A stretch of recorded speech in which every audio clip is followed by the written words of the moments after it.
Hey everyone, in this video I'll show you how to cancel Apple Pay transaction after accepted. Let's get started.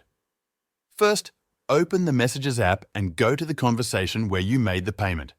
Find the Apple Pay payment in the thread and tap on it. You'll then see an option to cancel the payment.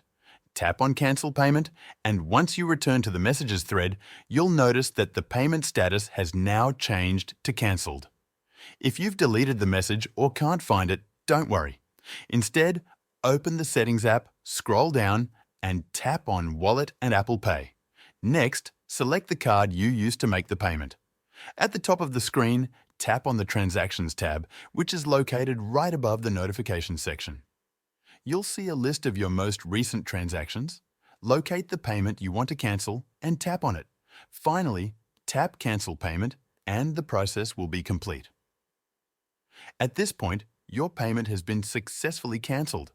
By the way, if you're using Apple Pay but want a cheaper way to send and receive money, I recommend Wise. I use it myself. Wise consistently beats Apple Pay and banks on fees and exchange rates, and they are currently running a special offer. Your first transfer up to $800 is free. Just use the link in the description to create your free account in minutes.